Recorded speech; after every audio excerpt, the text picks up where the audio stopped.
Grew up in Manali, in a small village, and I just feel that my story is a bit overrated because I honestly, it's not that I didn't want easier life. It's not that I don't want sugar daddies or I want to do like item numbers, but I'm not fit for that. Honestly, I carry this huge, what people call me, I think Rajiv gave me a name, a huge ego or something, which I personally think is self-respect, but I think I'm not fit for all of that. So it's just, that's how I am. And if you think from others' perspective, I am an unusual person. If, you know, it's not that I made a plan that, okay, I have to go about creating an unusual story and it has to be the greatest one. No, I don't think I'm extraordinary in any aspect. I come from a village, a very small town, and I came to Mumbai thinking that, okay, I should try my luck, you know, like everyone else is. And I did try my luck in one of those atrocious films, you know, thinking that maybe people would be interesting, you know, if I do things how everybody is doing, but it just didn't work. I was quite confident of myself, and I had a mind of my own. I liked the fact that my father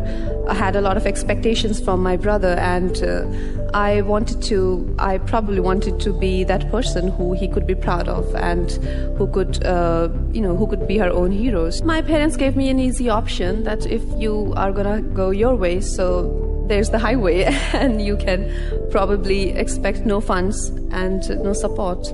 I think I just refused to go to school, and I'm like, I can't do science. I don't want to be a doctor. And he's like, then what would you be? And I'm like, I don't know. So he's like, don't you think you should? I said, give me a year and I would find out. And he's like, I have no money to spend on these sort of hobbies of yours. And I'm like, sounds fair. You know, I was nothing like I am today. I couldn't speak a word of English. And if you don't speak English, how would you expect to work in Hindi films?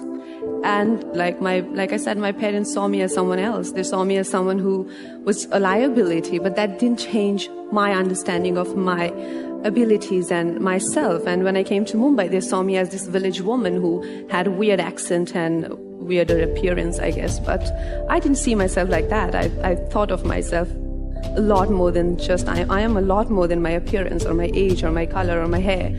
And that is how I saw myself. And I had an option. Either I could have stayed in that comfortable life that my parents gave me, or the mentor turned into Trementor that he was offering me was also very comfortable. But I chose, I made that choice because I always chose my own freedom over a golden cage, no matter in what form it comes. You know, it doesn't have to be an obvious villain. You know, it can come in any form. So I always chose open sky, even if it comes by sleeping on the pavements, or it comes by, you know, living in, you know, sleeping foodless.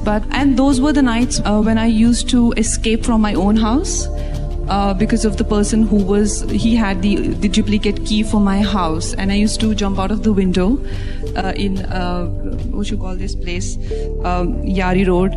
I had an apartment and on the first floor, so I'd taken it on the first floor so that I could jump off the windows.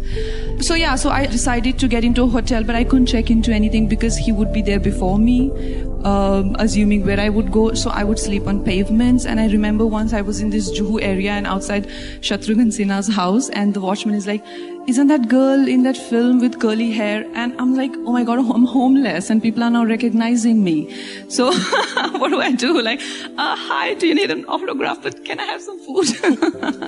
So yeah, it was getting a bit difficult. I mean, then I went to cops and they took care of everything. But that was the part. But it's not that I did not have an option. If I succumb to the pressure that, I think many women succumb to, I have a simple philosophy. Number one, the one who can make you can break you.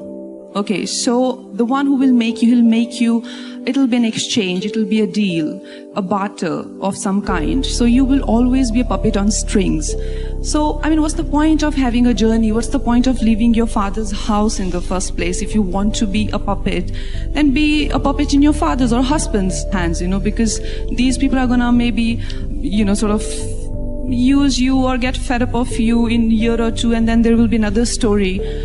and then where do you see yourself? So it's a superficial success that you get by succumbing to others' expectations from you.